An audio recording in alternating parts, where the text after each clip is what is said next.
right. If you would, open up to Matthew chapter 7. Look down at verse 13.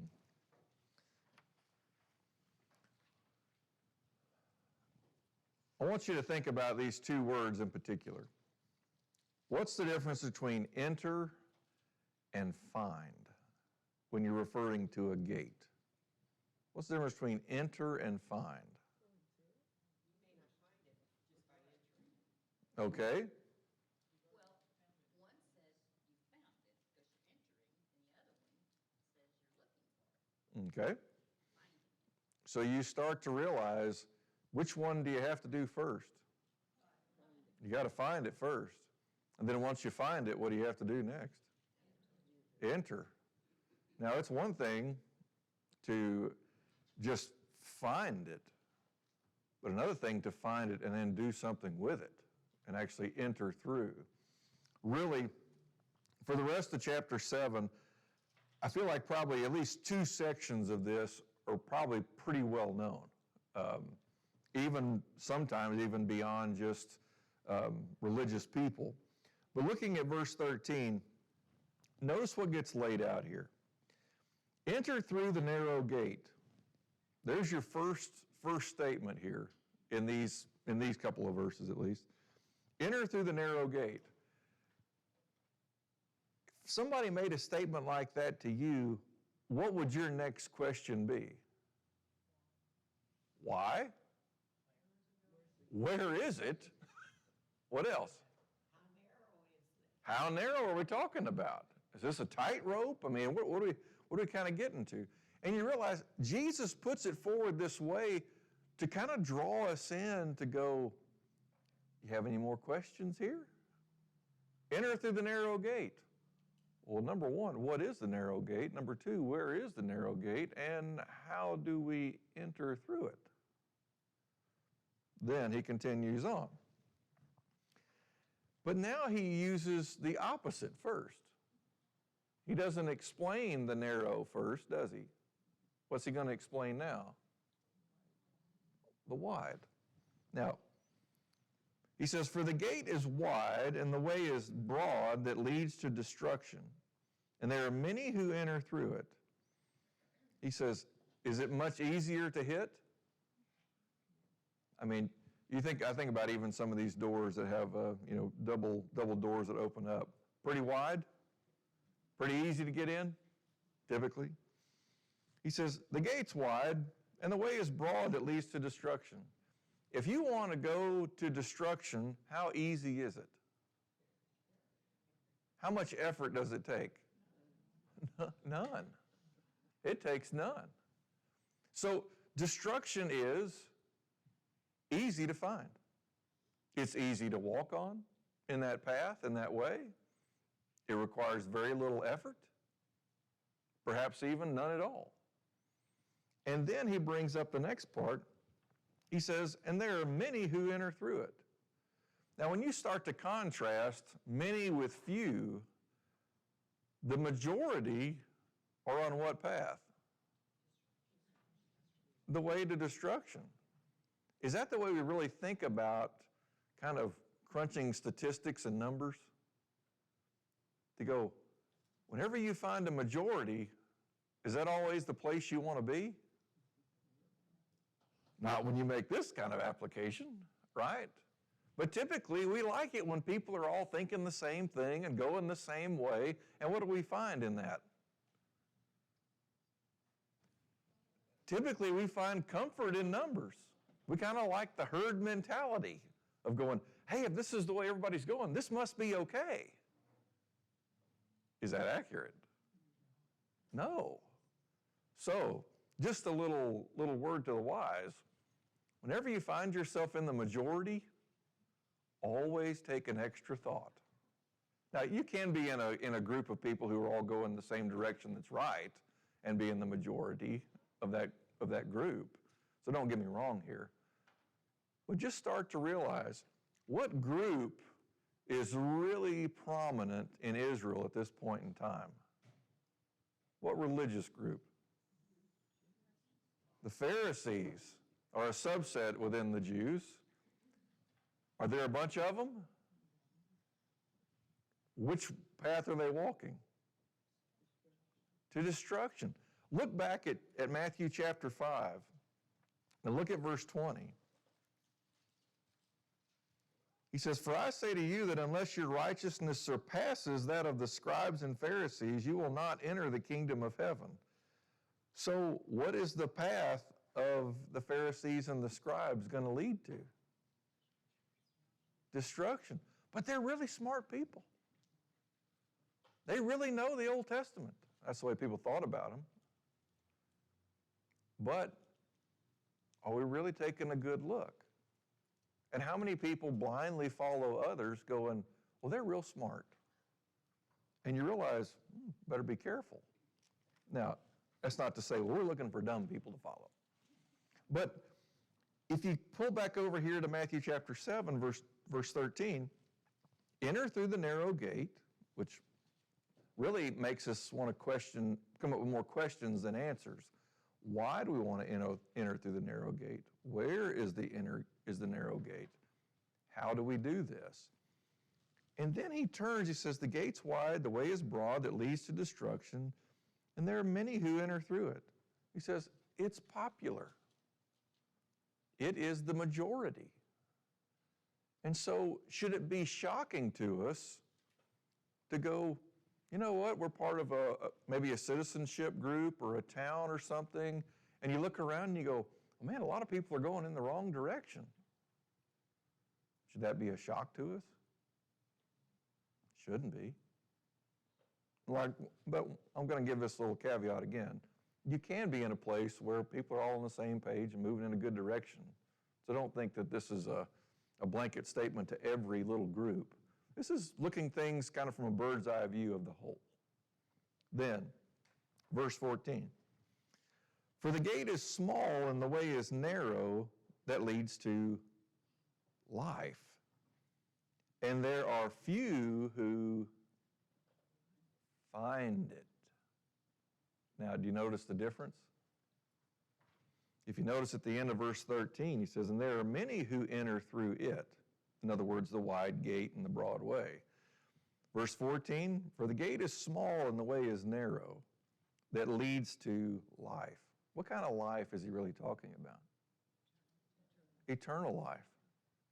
He says, but eternal life is not something that requires very little effort. It's not something that, it's just broad, you can do whatever you want. But then the next statement is, and there are few who find it. He says, there's a small number who are going to find it. And I can't give you a percentage on few, but it's definitely not many. Many are going to destruction. They're on that path currently. They find it to be part of the majority, and they walk it together, and they go, you know what? All of us can't be wrong. And then there's a smaller group, a few, who find the narrow gate. And then here's the real kicker. But is just finding it enough? No. What do you actually have to do? Enter through the narrow gate. So you realize if there's many, few, what about the ones that actually enter through the narrow gate? You would think it's even lower, right? Because you can't enter through what you haven't found first. Judy? This just takes me back to the wandering in the wilderness for 40 years. And there, I don't know how many people there were, but Over 600,000 men are killed in the wilderness. and how many made it? How many made it through the narrow gate, you would say, to the Right. promised land? And you realize from those who were present on the day they went out from Egypt, there are only 2 men who were over the age of 40 when they left. Now, that doesn't count the women. There may have been more than that. May have been less, I don't know. But I think out of all that group that had 600,000 men whenever they left Egypt, they all got replaced with their descendants over that 40-year period in the wilderness and going narrow, small. You can even go forward into other stories to think about with Rahab in Jericho. Out of all the citizens that were in Jericho, how many were spared? Just Rahab and those of her family who heeded the warning to stay in her house, compared to the whole population of the city. I mean, you start looking at this all the way back through the Old Testament to realize in the days of Noah, how many are spared? 8. 8 of them get on the ark and survive, as God promised they would. And you realize narrow. Now, I don't want to use narrow in the thought of this is impossible. Don't think of it that way. But going, it's going to require paying attention and responding appropriately. Just finding the gate is not enough. That's why Jesus said first, enter through the narrow gate.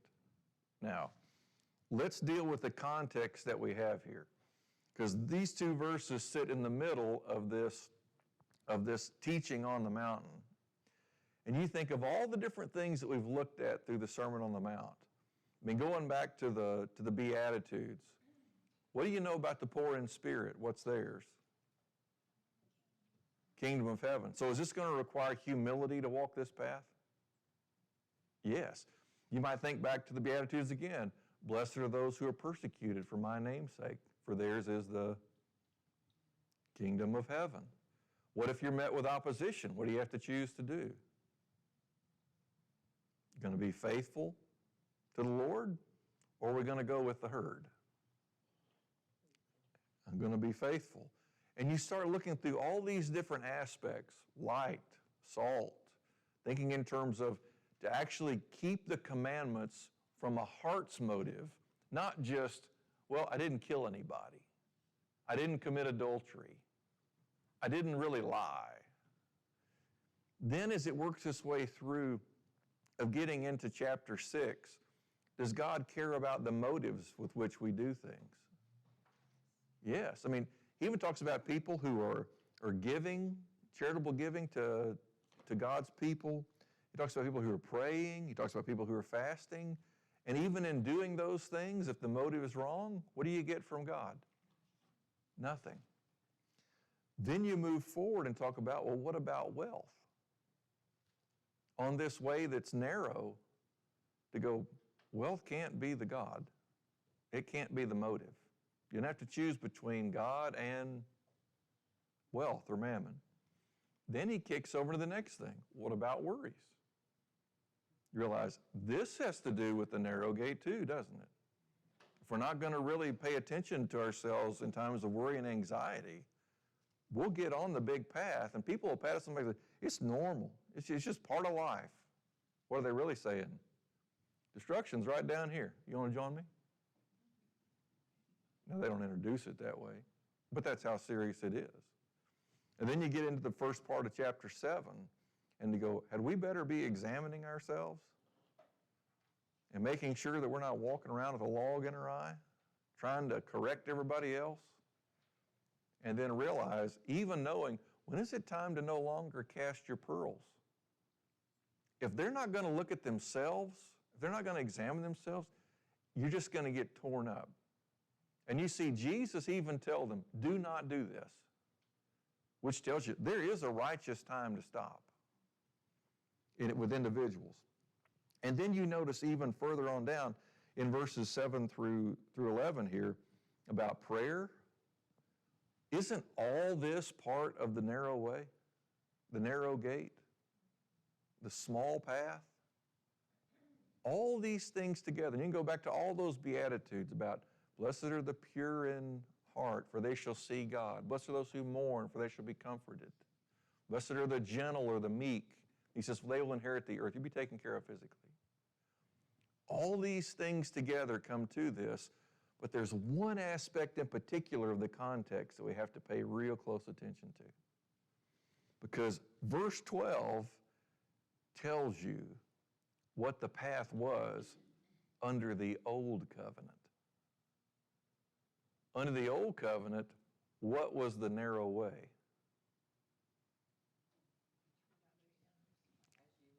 Treat others the same way you want to be treated. Because you look back and you go, even Jesus takes the time over in Matthew 22, where he talks about a lawyer, a Pharisaical lawyer comes up to him, and he says, teacher, what's the greatest command? And if you remember, Jesus says, you're to love the Lord your God with all your heart, soul, and all your mind. He says, and the second is like to it. He says, you should love your neighbor as yourself. And then Jesus gives this little tagline at the end, and he says, on these two commands depend all the law, or the whole law, and the prophets. He says, you can look back into the Old Testament and you can see these things over and over and over again about what did God expect of his people. You love me with all your heart, all your soul, all your mind, and you love your neighbor as yourself. He says, every bit of law is based upon those two principles. And what's something is, if you read through the book of, let's say, Deuteronomy, and look at all those commands that are given under the Old Covenant, the law, you'll find those two to be the heartbeat behind every single thing that's carried out. Having to do with a dedication to God and a love for one another in terms of, I'm going to treat you the way I want to be treated. But that means the standard is really based on who? Me. Well, I wouldn't want somebody to do that for me, so I don't need to do that for others. Now, you realize that's kind of a slippery path, but at the same time, that's what God gave.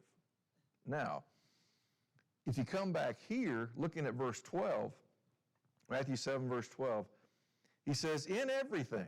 Any loopholes? Nope. In everything, therefore, treat people the same way you want them to treat you, for this is the law and the prophets. If you really want the idea, he says, this is really what's behind that loving your neighbor as yourself and loving God with all your heart, soul, and mind. I know strength's mentioned in other places, but we haven't gone there. So what you really take note is, okay, if this was the standard under the old covenant, is it the same for us under the new? And I know Brent went through a little bit of this last week, but let's take a little bit of time and make sure we see this in light of the new covenant that we take part in. Look over at John chapter 13. John chapter 13.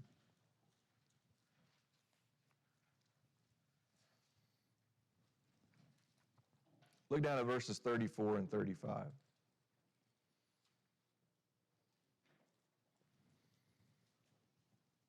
Of course, this is the 11 apostles. Judas has already left the group back in verse 30.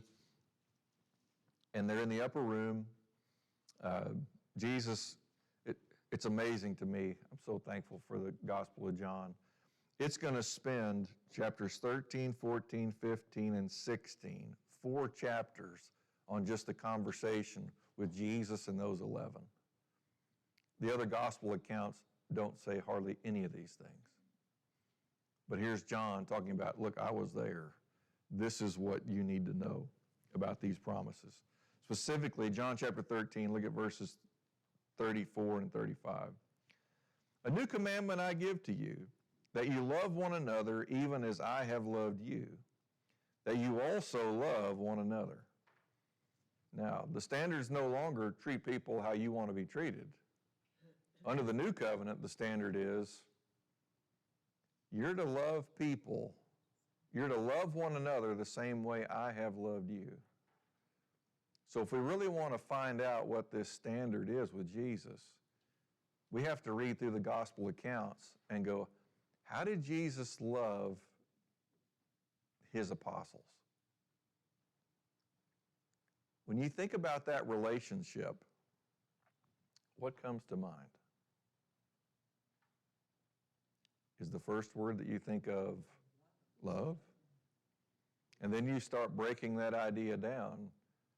Is Jesus not patient with them? He loved them enough to correct them? Is he not kind to them, even when they fail? Yet honest with them? I think about whenever he's holding Peter's hand after he's began to sink in the water, and Jesus grabs him and he says, "Why so little faith?" Very poignant question.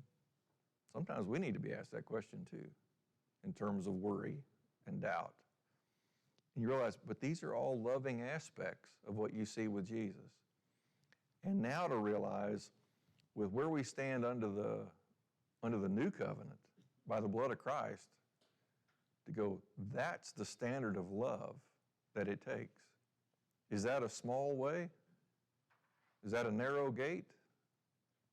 Is it one thing to say, we ought to, we should? You know what those words equal? I found the gate. But what? I haven't entered through it yet. Isn't that something? We know this expectation. Now notice the next part of this. Look into the next verse. He says, even as I have loved you, that you also love one another. And I kind of imagine how those 11 of them must have looked across the room at each other. Thought, okay. Verse 35. By this all men will know that you are my disciples if you have love for one another. And of course, these words for love are all agape words. Self-sacrificing, looking out for the betterment of someone else ahead of ourselves. And to look at these things and go, this is the brand mark of my disciples. You will love each other like I have loved you. He says, you've experienced my love. Now it's your time. You've seen the gate. Now it's time to enter. Andrea. Kind of an ignorant question, but we're his disciples, that's why we follow this, is that correct? And you realize too, his apostles are the ones who are going to write the vast majority of the New Testament. Why do you think we want to listen to these men? They got to see what love looked like in a very personal way, and then to be able to share that. So come back over to, actually let me show you one more thing. Look at Romans chapter 6.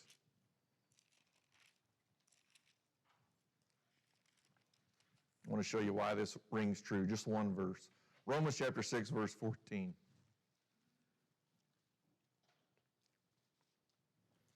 And he's talking to those who are in Christ. Romans 6:14. For sin shall not be master over you, for you are not under law, but under grace. Now, realize the comfort of that. Because how loving are we at times? Not very. There are times we fail miserably when it comes to imitating the love of Christ with one another. Do you want to be under law or under grace? I think I'll take grace. And I know you will too. So understand, when Jesus is making these statements back here in Matthew chapter 7, come back to Matthew 7, when he says, in everything therefore treat people the same way you want them to treat you, for this is the law and the prophets. And for us, the correct application is, we're not under law. We're under grace. Grace also requires faith, a faith response striving to love like Jesus loved his own. Now, you notice through these things, is that a very specific kind of love? That's a narrow gate, isn't it? But here's the blessing of it. Narrow gate, he says, and he even says, and the gate is small, the way is narrow. He uses small and narrow both with the gate. Just realize the synonymousness of it. The way is narrow that leads to life. In imitating the love of Jesus, what will you always find? You'll always find love. And in the end, where will that path take you? Eternal life. Now, he says, and there are few who find it, but you have to find it before you can enter. Now, notice where he goes next. He's going to talk about folks who are on the broad way. And I don't just mean a street. Verse 15, beware of the false prophets. Now, what are they going to tell you they are? We're prophets. You should listen to us. People agree with us. There's a whole bunch of us. Beware of the false prophets who come to you in sheep's clothing, but inwardly are ravenous wolves. And ravenous is the idea of they are in this for themselves and their own appetite. Now, you just give me one word to describe someone who looks one way, but inwardly is a completely different. What would you call them? Hypocrite. You want to know what a whole chapter is devoted to later on in Matthew with the Pharisees and the scribes? You hypocrites. Guess what they are? They're a bunch of false prophets. They're not really looking to hold to God's ways unless it's beneficial to them. Why does Jesus get crucified? Is it because people are being honest and humble? Certainly not. He says, beware of the false prophets who come to you in sheep's clothing, but inwardly are ravenous wolves. You think about where we've already been through the Sermon on the Mount. Those people who are giving alms on the outside, what does it look like? Look at how much they give. And I love that little tune they play on the trumpet before they give it. You think about people who pray, they just pray all the time. They just talk about praying. And you go, how does that look on the outside? Oh, that looks good. Oh, wow, that's amazing. Oh, you know what? Old sister so-and-so the other day came up. She had all gloomy face on because she's been fasting. I don't know what she's fasting over, but it sure must be important to her. And you know, she does that a lot because I've noticed. And you realize all those things are tied to what? Hypocrisy. Because the motives are wrong. And what reward are they going to get from God?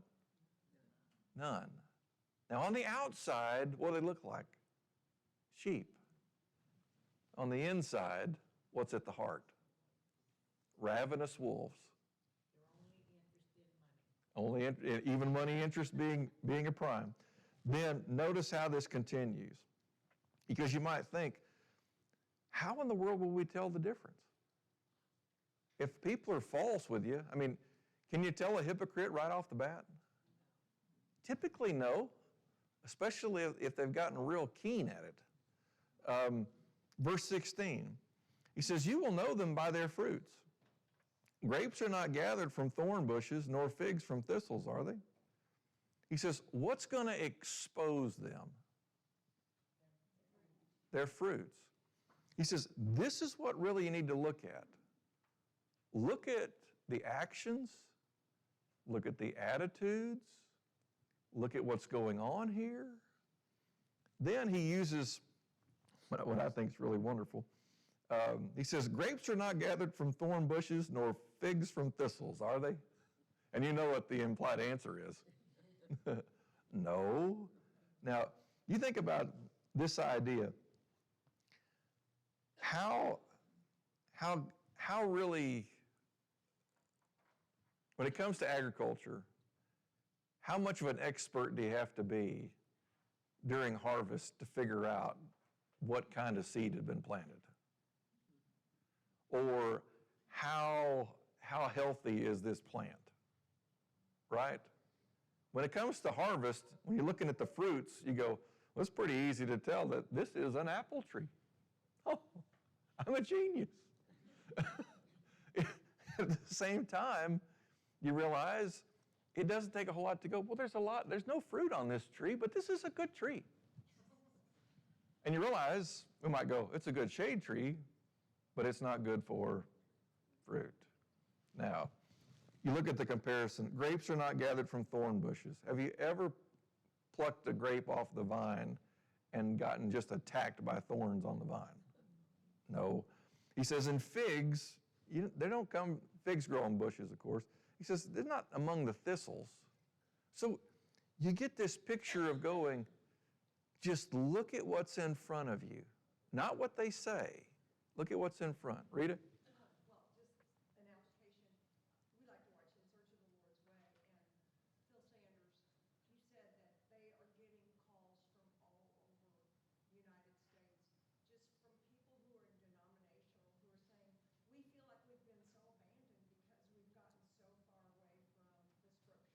So, yes, you will know them, and sometimes we don't think people are, that they just want, and yeah, they do want to follow, but there are some people who still want to hear.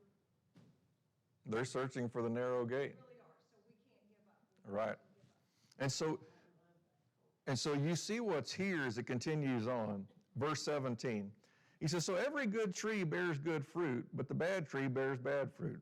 I don't know if, I'm thinking specifically about a fruit tree that was at my grandmother's house growing up, and it had crab apples. And I know they're just wonderful to throw, but anything else.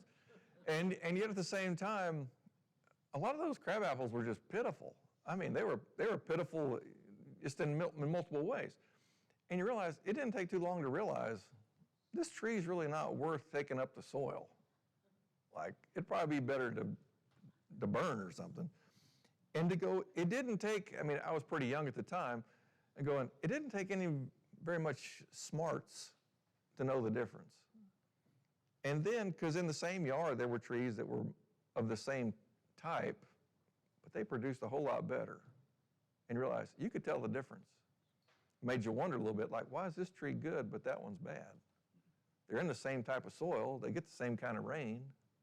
What's the difference? The tree. The tree's the difference. Now, notice what's here. He says, so every good tree bears good fruit. Does that word every stick out to you? Well, I'm a good tree. I just got a lot of bad fruit. No. Sometimes we kind of niche things and we go, boy, this person's really nice and they're really kind. And you only see them in one situation. And then you learn about other situations they're in and you go, oh, that's not good. And you realize, okay, there's still some things that need to change. Then, verse 18, he says, a good tree cannot produce bad fruit, nor can a bad tree produce good fruit. He says, and if you notice, the idea here is produces. I mean, he says, a good tree cannot produce bad fruit, nor can a bad tree produce good fruit. And as you start to kind of think your way through this, I want you to kick back to verse 17, and I want you to pay close attention to the word bears. It tells you about consistency. He says, every good tree bears good fruit. It doesn't just have one good harvest. It doesn't just have a small time of life that was good. It's the idea of it bears. And on the flip side, but the bad tree bears bad fruit. He says, this is its practice. So, when you get to 18, a good tree cannot produce bad fruit, nor can a bad tree produce good fruit. Verse 19, then he makes this statement. Every tree that does not bear good fruit is cut down and thrown into the fire. Every tree that does not bear good fruit, what path are they on? The path to destruction. Whenever you want to do it your own way, your own bad fruit, and even if you want to try and hoodwink others into thinking, it's bad fruit, but it tastes really good. No, it doesn't. He says, and notice once again, every tree. Do you notice these statements like verse 17? So every good tree. Verse 19, every tree that does not bear good fruit. Do you notice how the statements are all-encompassing? They're not just a statement of, well, sometimes this is the way it is. What would you take away from that kind of teaching? You realize what do I need to do whenever there are things that don't line up with loving one another? Is that okay? How about, I think God tests me maybe. We have a neighbor that is, I'm sorry to say, very hateful. And it's very hard to love somebody like that. All right. And sometimes I see those type of situations where there's somebody that you encounter with on a regular basis who's, we say, hard to love or difficult to love. Sometimes I like to look back in life and go, was there a time that I was difficult and hard to love? From God's point of view, and going, was he patient with me? And I get to learn, okay, this is what God's been showing to me in his love. I've got to learn to do the same thing. And it makes it it's almost like miracle grow for the soul if it's taken right, with the right attitude and things. But you're right, that sometimes there are difficult situations we find ourselves in. And so He told us not to contact him. Not to talk to him. So. that may be a blessing. that may not be. We will pursue peace with all men. He says, do not talk to him. We will not talk to him. So you see that. Notice what's here. Verse 19, every tree that does not bear good fruit is cut down and thrown into the fire. Verse 20, so then you will know them by their fruits. He says it makes it very evident. And if you remember, it's the same thing that Jesus said under the new covenant.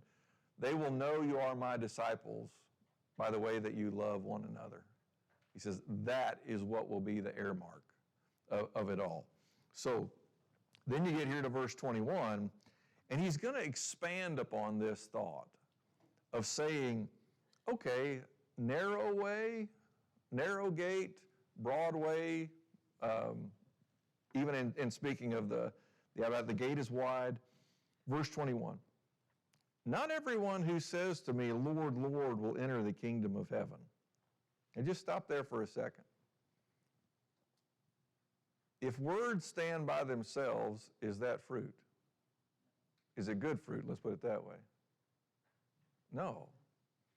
He says, here's people who are calling me Lord. And typically, what's the relationship if you're calling someone Lord? I'm a servant of his. I'm a slave of his. And he says, not everyone who calls me Lord, Lord is going to enter into the kingdom of heaven. What has he already said about the righteousness of the Pharisees? Unless yours surpasses theirs, you will not enter into the kingdom of heaven. He says, and yet, wouldn't you notice it? Whenever the Pharisees come up to Jesus, you want to know how they address him? Some of them even address him as Lord. Isn't that something? Now, just because we say that, oh, he's my God, I serve him. How's the fruit? A lot of time that are saying that. You can talk to him just another few minutes and realize, All right, you know them by their fruits. Then he says, not everyone who says to me, Lord, Lord, will enter the kingdom of heaven, but he who does the will of my Father who is in heaven will enter.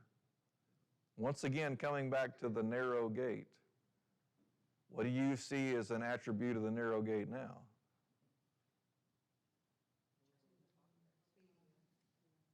We're going to have to know his will, right? He says, just because you call me Lord, Lord doesn't mean you're going to enter. I find it really interesting that Jesus doesn't say, not everyone who says to God. He says, not everyone who says to me. I mean, he's revealing some things here. Who is the judge? He is. He says, not everyone who says to me, Lord, Lord, will enter the kingdom of heaven, but he who does the will of my Father who is in heaven will enter. He says, you do my Father's will, there's the narrow gate. He says, there is the way that is small.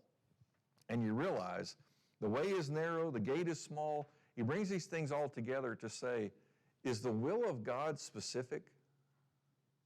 Yes. Can we say, I'm being unloving, I'm doing the will of God? I'm being faithless, I'm doing the will of God. Right? Because isn't that what worry wants to go against? Don't trust God for him to keep his promises. Well, that's not the will of God. And you realize time and time again, he's starting to kind of, what we would say is put a bow on all this lesson to try and get us to see all these things that he's talked about ever since the beginning of chapter 5 and going, do you see that what I'm trying to put in front of you is God wants you to love him with all of your heart, with all of your soul, and with all of your mind. The way you think, your motives from the heart, and realizing this is eternal.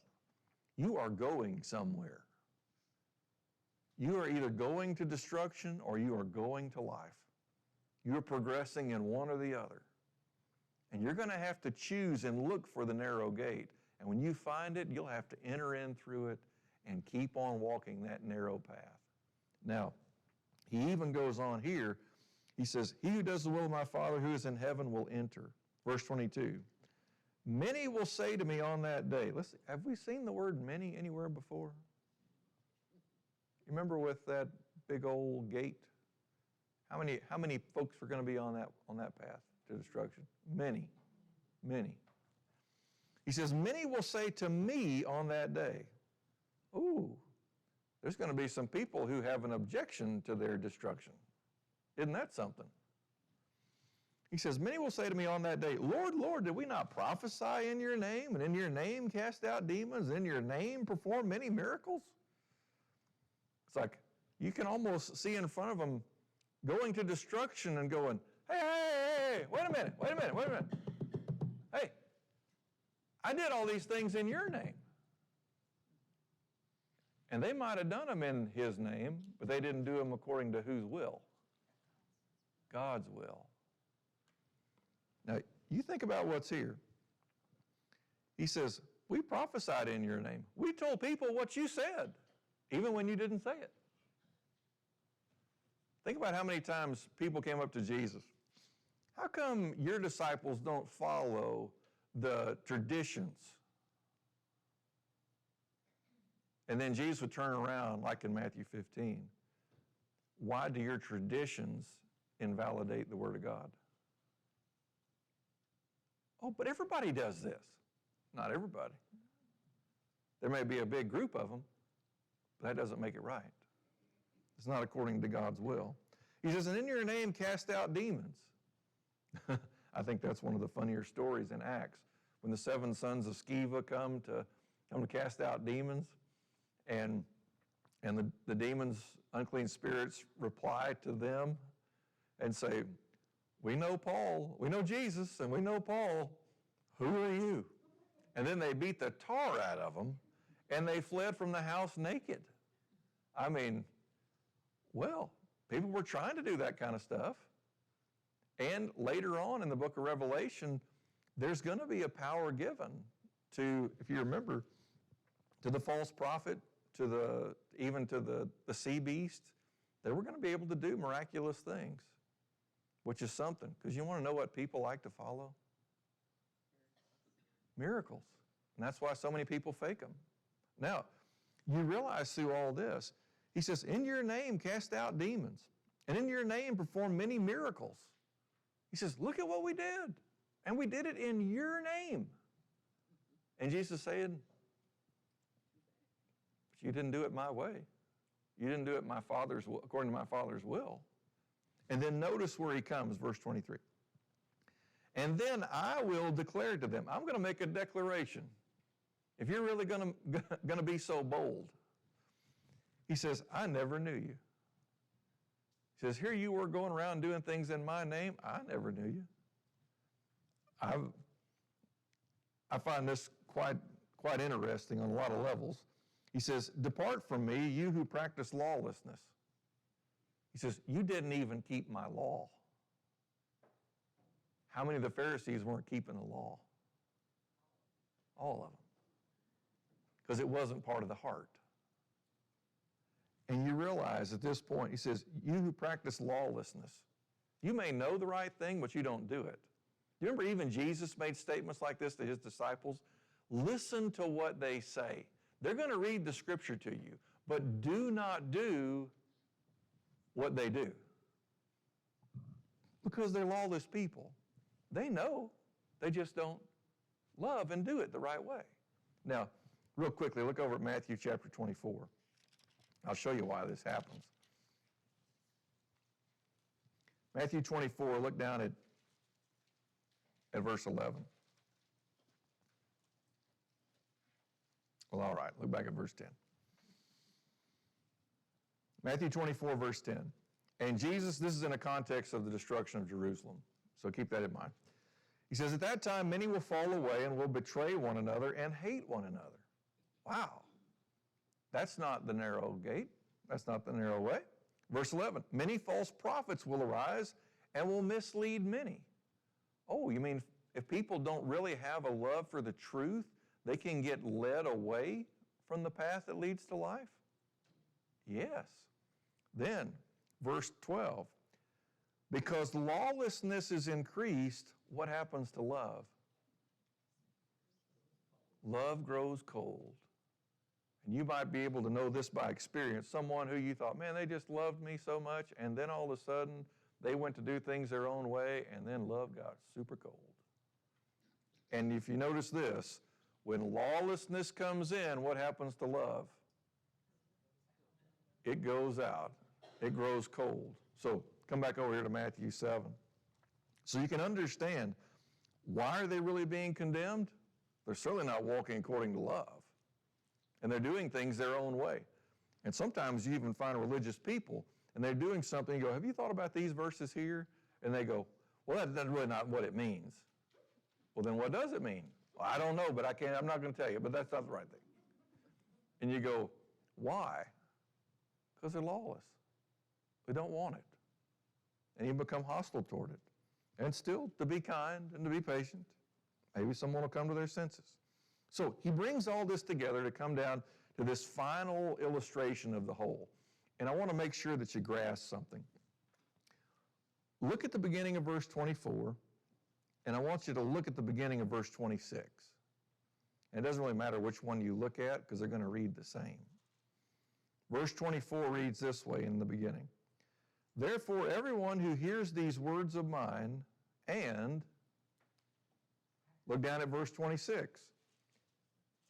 Everyone who hears these words of mine and,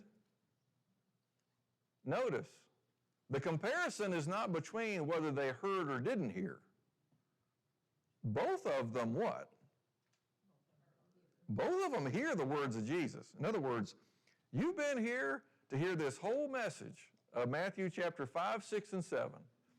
And now it's time to go, and which path are you going to walk on? Which gate are you going to take? Are you going to go to destruction, or are you going to go toward life? So back in verse 24, here's the real difference. Therefore, everyone who hears these words of mine and acts on them, actually responds to go, you know what, I do need to work on my anger toward my brother. I need to learn to love him or her. You might think in terms of going, sure, I do get worried about a lot of things. What am I going to do when I get worried? Am I going to really trust God to keep his promises? Am I going to act on these things or not act on them? And you could make illustration after illustration going back through the whole Sermon on the Mount. Every single one of those things. Then, he says, everyone who hears these words of mine and acts on them may be compared to a wise man who built his house on the rock.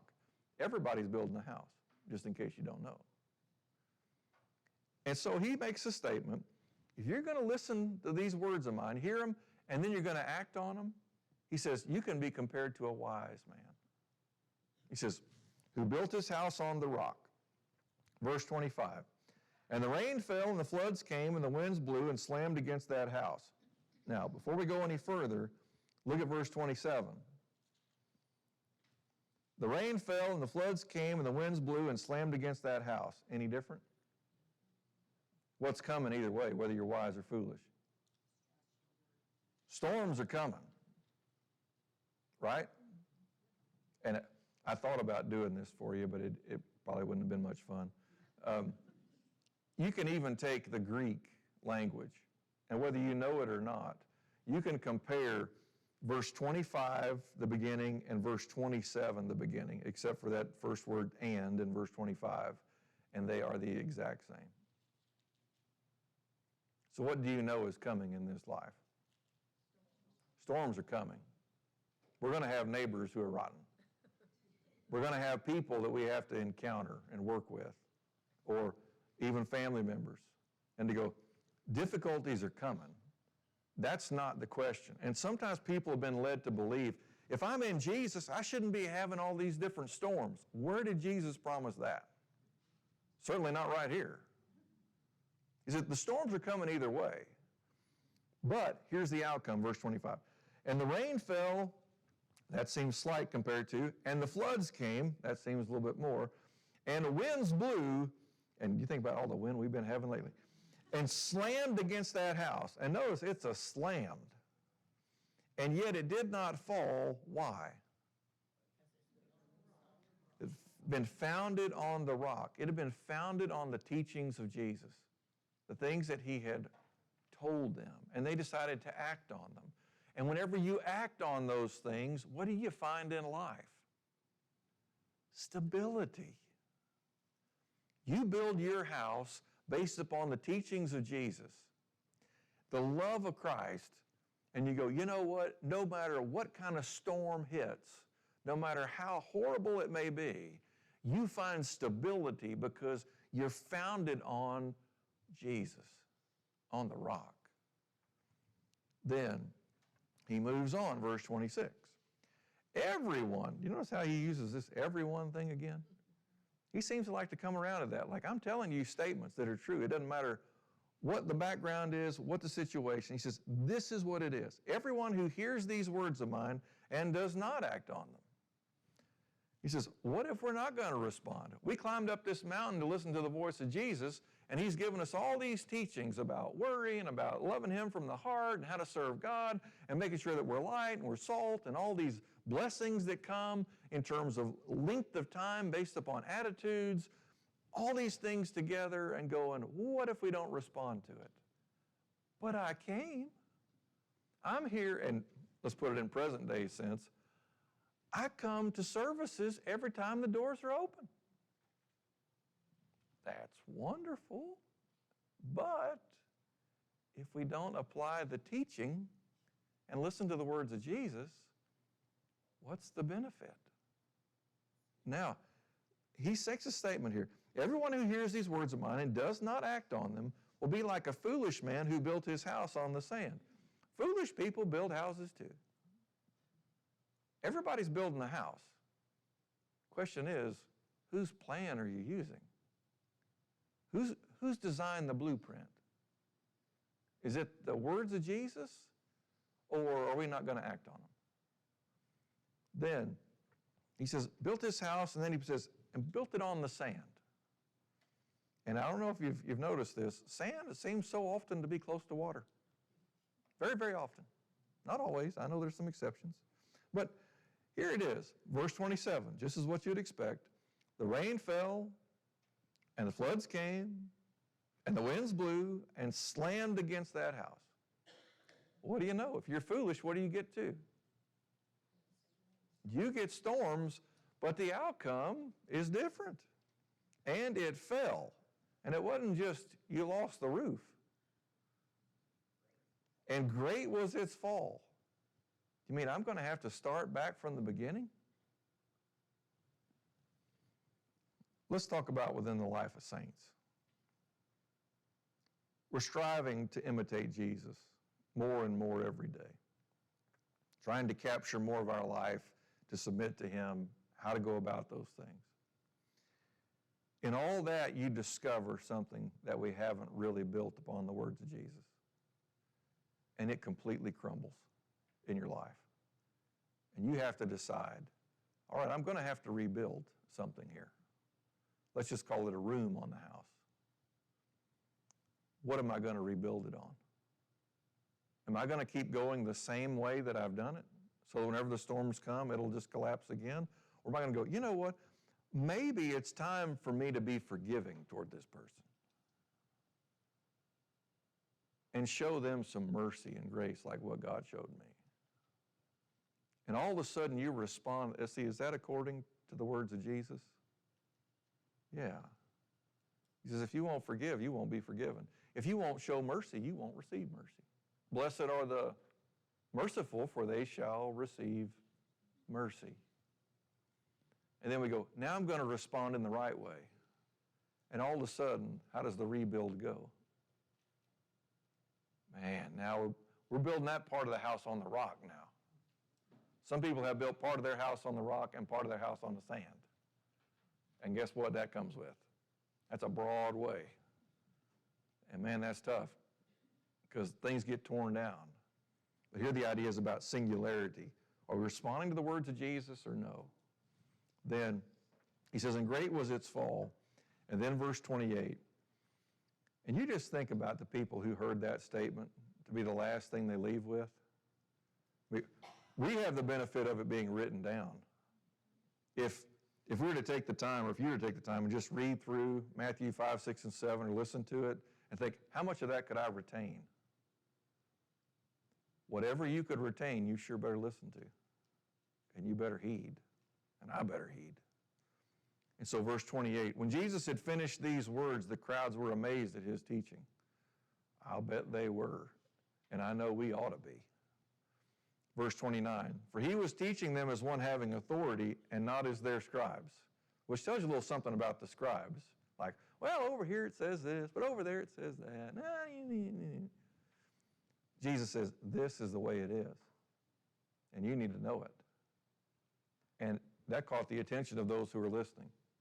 And so you start to notice, of course, we won't be back next week because of the break for spring break. But when we come back in April, all of a sudden you get to see Jesus apply these own teachings as he lives and as he interacts with people who are either going to be in a house that is going to be a great crumble and fall, or those who are going to have some stability because they're going to listen to Jesus. All right. Lord, we want to come back next 2 weeks.